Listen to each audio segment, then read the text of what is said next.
Hello दोस्तों, नमस्कार ने बधाने जय श्री राम। આજનો વ્લોગ શરૂ કર્યો આપણે ગેરેજેથી। ફાઇનલી બેઠા હતા નાઈ જો સાગરભાઈ ગોહિલનો ફોન એ છે અમારા મિત્ર કે નંદીની તબિયત ખરાબ છે, તો આપણે બાઇક લઈને નીકળી ગયા સીધે નંદી મહારાજને તપાસ કરવા માટે। તો ફાઇનલી આ છે નંદી મહારાજને, આ છે અમારા સાગરભાઈ ગોહિલ। જીવદયાની અંદર પ્રેમ વરસાવે છે અને સેવાના કાર્યો કરે છે। તો પછી આપણે બોલાવી દીધા ગજાનન ગૌશાળાના ડોક્ટરે ચેક કર્યું તો કે ડાયજેશન સિસ્ટમ ખરાબ છે।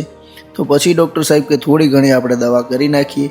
તો ડૉક્ટર સાહેબે કરી દીધી દવા ચાલુ ને એક બે આલી દીધા નંદી મહારાજને ઇન્જેક્શન, જેથી નંદીને થોડી ઘણી રાહત રહે। તો પછી ફાઇનલી અમે બોલાવી નાખ્યા અમારા નરેશભાઈને, જે અમારા યુટ્યુબની અંદર ઘણા બધા વિડીયોની અંદર આવે છે અને અમારા સાથે કામ પણ કરે છે। તો પછી નંદી મહારાજની તબિયત બહુ ખરાબ હતી એટલે સાગરભાઈ ગોહિલને અને નરેશભાઈને મૂકી દીધા રિક્ષા લેવા માટે, અને આપણે નંદી મહારાજને હવે ચડાવીશું રિક્ષાની અંદર। અને આવા સેવાના કાર્યો અમે ઘણા બધા કરીએ છીએ, તો તમારા બધાનો સાથ સહકાર બનાવી રાખશો, જેથી આપણે આવા સેવાના અને પુણ્યના કાર્યોને આગળ લઈ જઈએ। તો બહુ મહેનત કરીને નંદી મહારાજને ફાઇનલી રિક્ષામાં ચડાવવાનું કાર્ય આપણે શરૂ કર્યું। જેમ તેમ કરીને આપણે નંદી મહારાજને ચડાવી દીધા રિક્ષામાં, રવાના થઈ ગયા આપણે ગજાનન ગૌશાળા તરફ।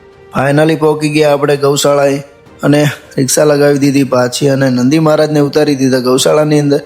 પછી દવા થઈ ગઈ ચાલુ, અમે નીકળી ગયા સીધા ગેરેજ બાજુ। પહાડ આવે છે નરેશભાઈ અને આગળ જશે અમી, આ છે અમારું બાઇક। આવી ગયો રેલવે સ્ટેશન વાળો રસ્તો અને ફાઇનલી પહોંચી ગયા ગેરેજે।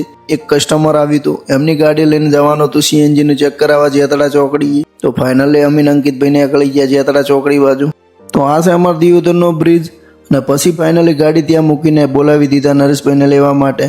નરેશભાઈ એમને લઈને અડ્યા બહાર ગેરેજ બાજુ। ગેરેજે પહોંચીને સીધો આવી ગયો અમારા મિત્ર અલ્પેશભાઈનો કોલ, જે સેવાનું કાર્ય અમે શરૂ કર્યું છે। કીડિયા ચારો આપણે પૂરીશું 10,000 બોટલોનો ટાર્ગેટ રાખ્યો છે। તો આ છે અમારા મિત્ર અલ્પેશભાઈ, જે પાર્લે એજન્સી ચલાવે છે દિયોદરની અંદર। તો એમને દિલથી હું આભારી છું કે આ સેવાના કાર્યની અંદર એમણે અમારો બહુ સપોર્ટ કર્યો છે ને આ પુણ્યના કાર્યની અંદર એમનો હાથ છે અમને એક આપ્યો છે, એમના માટે હું દિલથી બહુ આભારી છું। ને આવા સેવાના કાર્યો અલ્પેશભાઈ કરતા રહે, એમના પરિવારને ભગવાન સુખ શાંતિ અને સંપત્તિ આપે ને જીવનમાં બહુ આગળ વધારે એવી અમારી પ્રાર્થના છે। અને પછી ફાઇનલી આપણે પાર્લેજીનો સ્ટોક લઈને સીધા નીકળી ગયા આપણે ગેરેજ બાજુ।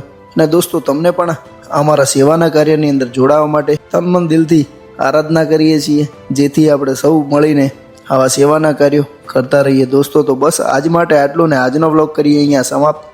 એક કમેન્ટ અવશ્ય કરજો ને અમારા વિડીયો કેવો લાગ્યો એ પણ કમેન્ટમાં જણાવતા જજો। જય શ્રી રામ।